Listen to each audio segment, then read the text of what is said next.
Oh, well, that was fast. Hello, how are you? It's nice to see you. We didn't pay the musicians. It's so nice when you have a union contract and it just doesn't work out.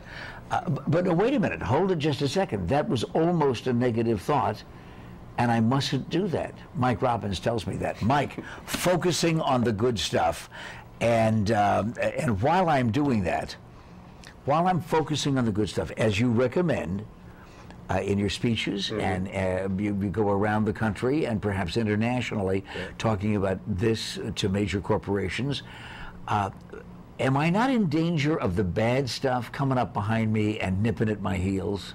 Well, you know, it's all around us, so it's hard to not notice it. I mean, as you mentioned earlier in the show, you know, my background was that I played baseball, and ever since I was 7 years old, all I ever wanted to do was play in the major leagues. And unfortunately for me, when I was, you know, in my third season in the minor leagues with the Kansas City Royals, I hurt my arm and my career ended.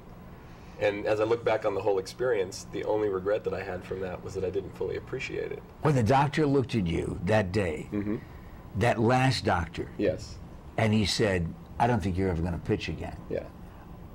Were you able to focus on the good stuff at that moment? Not at all. Not in that moment. And it was oftentimes, as you probably know, and a lot of people watching know, that sometimes it's the bad stuff that happens in our lives that puts things in perspective.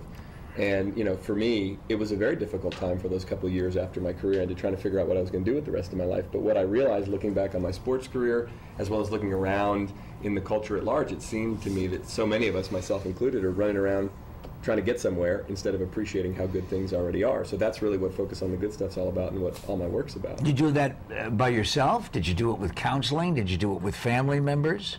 Well, all of the above. Some good counseling, a lot of good family and friends, a lot of books like this. In fact, Richard Carlson, who was my mentor and wrote Don't Sweat the Small Stuff, wrote the foreword for my book. His book, Don't Sweat the Small Stuff, was one of the many books that I read that really helped me kind of shift my perspective about my life and what I'd come through in order to kind of move through that.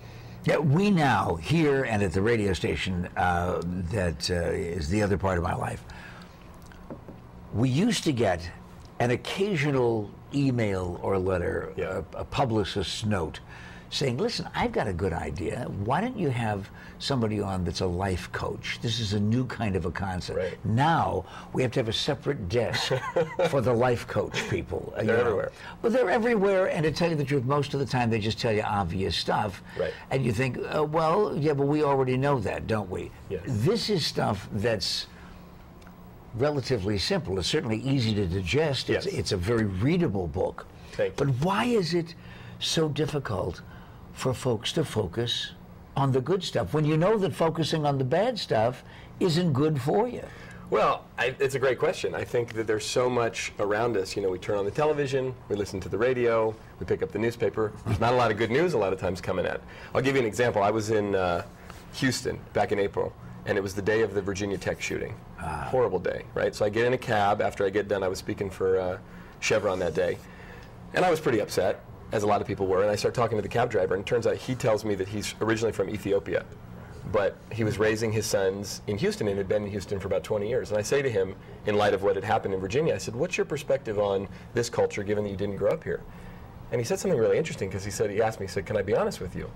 And I said, yeah. He said, I think a lot of people in this culture are spoiled brats.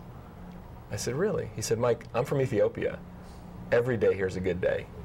And when he said that, I just thought to myself, what a great reminder. And I think a lot of times, even though some of us have challenges in our lives for sure, we sit around and we focus on the aspects of it that aren't working or that we don't like, and then we do that collectively, and it's like this mass hysteria of negativity. So as simple as this is to focus on the good stuff, we've actually got to practice it all the time.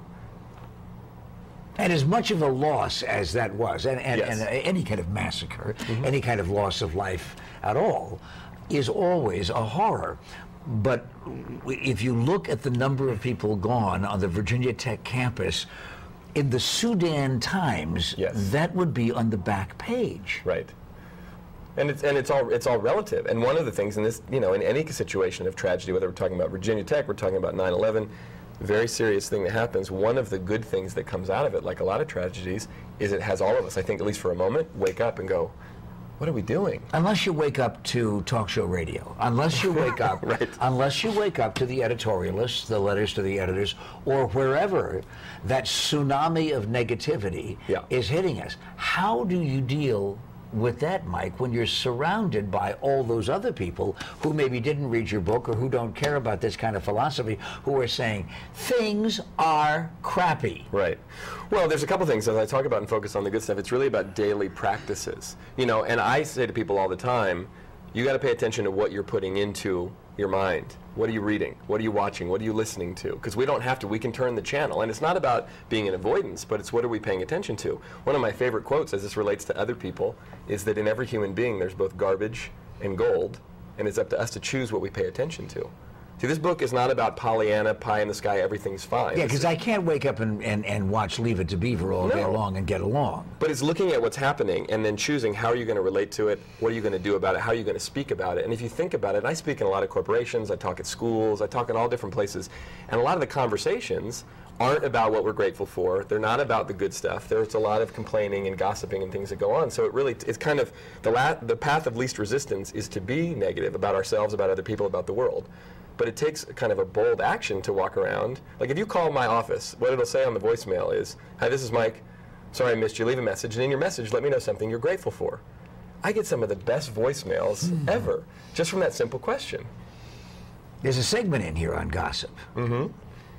So why? Why is it that you specifically include that part of the human condition that is so common? Well, because to me, gossip to an organization or a group of any kind, whether it's a family or a work team or a school, is like cancer to the body. It really starts to metastasize and it eats away and eventually will kill that group. And we think it's just, oh, we'll just talk about crazy Uncle Joe and it's no big deal. But what happens is then we start to relate to people that way from that gossip. You might tell me something negative about someone that I've never met, and before I even meet them, I already have a perception about them. So our words that we use with each other and about things don't just describe things, they actually create them. And if I introduce you to someone else and say, Pat's this amazing guy, you're going to love him, now they may or they may not, but they're more likely to look for some good stuff in you, and they say, well, Pat, he's a little crazy, look out for him. You know what I mean? And those little comments that we make have a huge impact. Isn't it interesting that we do commercials very positively? Yes. We don't say, do not move into this complex, this development, because I'm telling you, it's pretty iffy. If you're going to get one of the good houses, that's fine, Right. but a couple of them are falling down. You don't ever hear that on a commercial. Not at all. By the way, reflecting back on your baseball career, do the Chicago Cub fans focus on the good stuff? I'm not talking about this past playoff. I'm talking about year after year after year for 90 years. Yes. The Cub fans have been out there with the hats and the shirts and the pennants in Wrigley Field, selling out the place all the time. Yes. Well, they got great fans in Chicago. There's a bunch of places in this country where they're fantastic sports fans. But if you listen to a lot of Chicago Cub fans, like Boston Red Sox fans, even before they won the World Series in 2004, there's a lot of negativity that goes. They get out and cheer, but then listen to them. Oh, the Cubs will blow it. Oh, they're going to screw it up, right? And I think there literally is a collective consciousness that those guys can feel on the field that they're waiting for them to mess up. And I think it takes a lot. I was amazed when the Red Sox won in 2004. It was like it took a lot of energy to overcome that curse. And it wasn't just about Babe Ruth. It was really about the whole town of Boston for generations, just like in Chicago now saying, the Cubs are never going to do it. So I think it has an impact, although I do think Wrigley Field's fantastic and the Cub fans are great. And you know what shows the book? Focus on the good stuff, and you're going to find out how much good stuff there is in here. And no, it isn't just another one of those feel-good, yes, you can, I'm Zig Ziglar, and you can go out of the office right now and sell, and then you walk out of the building and you say, what did he say? Well, in this case, I think there's a lot of stuff that'll stay with you. We're going to be talking about some of that good stuff when we get back with Mike Robbins on the Pat McMahon Show.